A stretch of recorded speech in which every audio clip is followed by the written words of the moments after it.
આપણે ત્યાં ગ્રાહકને બજારનો રાજા કહેવામાં આવે છે, પણ મોટા ભાગે આ રાજાને જ બધા લૂંટી લે છે, એનું શોષણ કરે છે. એની સાથે કોઈ અન્યાય થાય તો પણ એ કોઈને કહી શકતો નથી.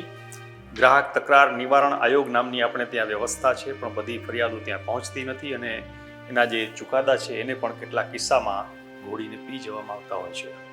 આવો જ એક બનાવ જે જામનગરમાં બન્યો હતો, જેમાં એક યુવકે જીવ ગુમાવ્યો હતો. પોલીસના કેસમાંથી તો હોટલવાળા છટકી ગયા, પણ ગ્રાહક સુરક્ષા આયોગે તેને ફટકાર લગાવી છે. જો કે કરોડોનો વહીવટ કરતા આ હોટલવાળા એ નિર્દોષ યુવકના પરિવારને વળતર આપવામાં ગલ્લાતલ્લા કરે છે. વિગતે વાત કરીશું આ વિડીયોમાં. નમસ્કાર, તમે જોઈ રહ્યા છો વાઇબ્સ ઓફ ઇન્ડિયા અને મારું નામ છે ઇમરાન. વાત છે નીરજ શેઠ નામના એક યુવકની. નીરજભાઈ જામનગરની વિશાલ ઇન્ટરનેશનલ હોટલમાં રોકાયા હતા. 26 જૂન 2013ના રોજ હોટલના સ્વિમિંગ પુલમાં તરતી વખતે તેનું ડૂબી જવાથી મોત થયું હતું. પોલીસે હોટલ અને તેના કર્મચારીઓ સામે ગુનાહિત બેદરકારી બદલ કેસ દાખલ કર્યો હતો. દરમિયાન નીરજના પિતા કૃષ્ણ શેઠે બેદરકારી અને સેવામાં ખામીના આધારે રાષ્ટ્રીય ગ્રાહક તકરાર નિવારણ આયોગમાં ફરિયાદ દાખલ કરી. એ ફરિયાદનો હજી નિવેડો આવ્યો નહોતો ત્યાં પોલીસ કેસનો ચુકાદો આવી ગયો અને હોટલ મેનેજમેન્ટ અને તેના કર્મચારીઓ છે એમને નિર્દોષ જાહેર કરવામાં આવ્યા. એટલે રાષ્ટ્રીય ગ્રાહક તકરાર નિવારણ આયોગમાં જે કેસ ચાલ્યો એમાં આયોગે 2 મુદ્દાઓ ઘડ્યા. શું લાઈફ ગાર્ડની ગેરહાજરી બેદરકારી ગણાય છે? અને બીજું, શું મેનેજમેન્ટને તાલીમ પામેલા મેડિકલ સ્ટાફ અથવા જિંદગી બચાવી શકે એવી વ્યવસ્થાના અભાવ માટે જવાબદાર ઠેરવી શકાય છે? યુવકના પિતાએ પોલીસ તપાસ દરમિયાન જે નિવેદનો નોંધાયા હતા એના પર આધાર રાખ્યો, જેથી સાબિત થાય કે તેમનો દીકરો ડૂબી ગયો ત્યારે કોઈ જવાબદાર ત્યાં હાજર નહોતું.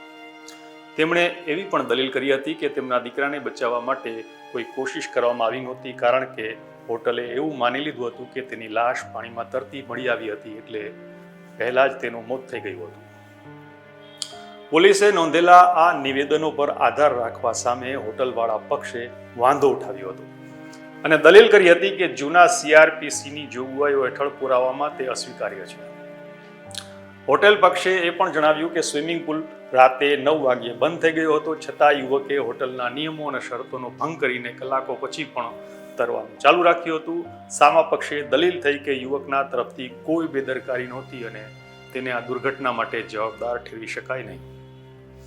રાષ્ટ્રીય કમિશને એવું અવલોકન કર્યું હતું કે જો કોઈ આરોપી ફોજદારી કેસમાં નિર્દોષ છૂટી જાય તો પણ તેને જે કોઈને નુકસાન પહોંચાડે એવા કાર્ય કે ભૂલને લઈને જે કાયદા બનેલા છે એના હેઠળ જવાબદાર ઠેરવી શકાય છે.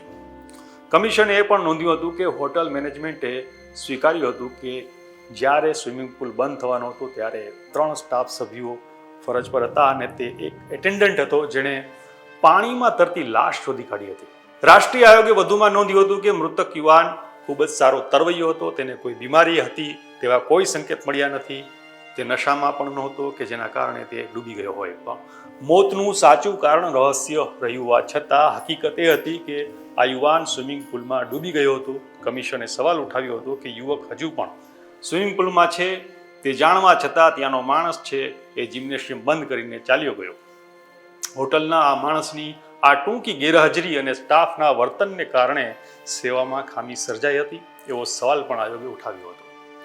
કમિશને નોંધ્યું હતું કે હોટલે યુવકનું મોત થઈ ગયું હોવાનું માનીને મેડિકલ હેલ્પ માગ્યા વગર જ પોલીસને ફોન કર્યો હતો. છેવટે કમિશને તારણ કાઢ્યું હતું કે એટેન્ડન્ટની ગેરહાજરી અને નીરજને બચાવવાની કોશિશ કરવામાં નિષ્ફળતા હોટલ સ્ટાફ અને મેનેજમેન્ટ તરફથી ફરજનો ભંગ અને બેદરકારી હતી.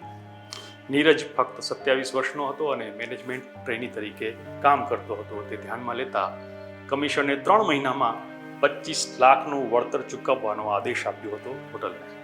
વળતર માટે પિતાએ છેક રાષ્ટ્રીય આયોગ સુધી જવું પડ્યું. હવે આ વળતર ચૂકવવામાં હોટલ ગલ્લાતલ્લા કરી રહી છે. ત્યાં સવાલ એ થાય છે કે શું ગરીબ હોવું એ ગુનો છે? એક માણસની શું કોઈ કિંમત નથી? આ વિશે તમારું શું કહેવું છે? અમને કોમેન્ટ કરીને જરૂરથી જણાવજો. આપણે મળતા રહીશું વાઇબ્સ ઓફ ઇન્ડિયા પર.